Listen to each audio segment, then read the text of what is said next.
kulanti wacan asxaabta ku xiranaya alla KQ qodobada wararka aan idin heynana waxaa ka mid noqonaya taliyaha ciidanka xoogga dalka Soomaaliya oo gaaray Kuwait kulanka golaha shacabka oo maanta furmaya kadib fasax in muddo ah ay ku maqnaayeen madaxweynihii hore ee Soomaaliya Xasan Sheekh Maxamuud oo si kulul u cambaariyay dad shacab ah oo xalay lagu laayay koonfurta magaalada Gaalkacyo iyo qaraxyo xooggan oo ka dhacay magaalada Muqdisho imikana ku soo dhawaada qodobada wararkaasi oo faahfaahsan qaraxyadan maanta oo sabtiga gilgilay caasimadda Muqdisho ayaa ka kala dhacay isgoyska sayidka oo ku dhow xarunta baarlamaanka Soomaaliya waxaana qarax labaad uu ka dhacay wadada aada garoonka diyaaradaha Aadan Cadde Airport gaar ahaan agagaarka xarunta UNDP-da qaraxyadan xooggan ayaa dhawaqooda laga maqlay magaalada Muqdisho waxaana labada qaraxba loo adeegsaday gawaari nooca raaxada ah iyadoo sida ay warfidiyaanada ku sugan goobtuna sheegayaan in iminka gawaarida gurmadka degdega ah ay daabulayaan dadkii ku waxyeeloobay qaraxyada inkastoo cadad rasmi ah la sheegi karin ilaa hadda wixii warar ku soo kordhana waxaad kala socon doontaan wararkeena xiga waxaa maanta dib u furmaya kulamada golaha shacabka baarlamaanka Soomaaliya oo maalmihii ugu dambeeyay ku maqnaa fasaxa Ramadaanta iyo Ciidda ajandaha kulankooda ugu horeeya ee maanta ayaa noqonaya akhrinta koowaad wax ka beddelka sharciga iibka qaranka golaha shacabka iyo aqalka sare waxaa horyaala sharciyo u muhiim ah dalka horumarkiisa iyo in laga saaro xilliga kala guurka lana sameeyo dastuur sax ah wafdi sare uu hogaaminayo taliyaha ciidanka xoogga dalka Soomaaliya Sareeyagas Daahir Aadan Cilmi Indhaqarshe ayna qayb ka yihiin taliyaha ciidanka badda Admiral Cabbaas Amiin Cali ayaa booqasho rasmi ah ku gaaray dalka Kuwait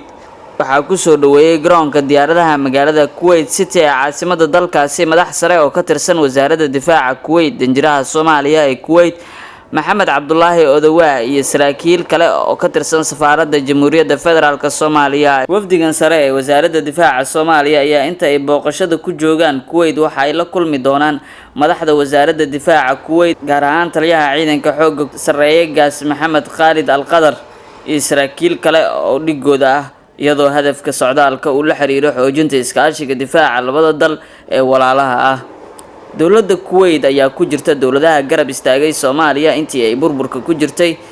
waxaana sii xoogeysanaya xiriirka laba geesoodka ah ee walaalnimo iyadoo haatan Kuwait ay xubin ka tahay golaha ammaanka ee qaramada midoobay halkaasina ay mar walba ka muujiso garab istaagga diblomaasiyadeed marka laga hadlayo amuuraha Soomaaliya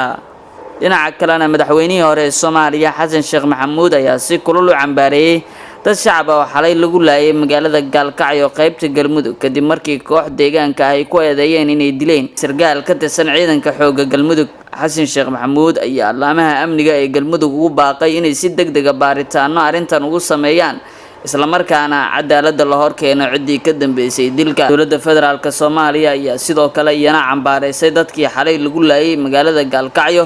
ee xarunta gobolka Mudug wasiirka wasaaradda warfaafinta Soomaaliya Maxamed Cabdi Xayir Maareeye ayaa sheegay in falkaasi uu yahay mid naxdin badan isla markaana ay baari doonaan sida ay wax u dhaceen waxa uu sheegay in gacanta lagu soo dhigi doono ciddii ka dambeysay falkaasi saraakiisha ciidanka Galmudug ee Gaalkacyo ayaa warbaahinta u sheegay in dilka dadkaasi uu yimid kadib markii kooxo hubeysan ay magaalada Gaalkacyo ku dileen sargaal ka tirsan ciidanka nabad sugidda Galmudug isla markaana dadka deegaanka ay ceyrsadeen laba ka mid ah kooxihii dilka geystay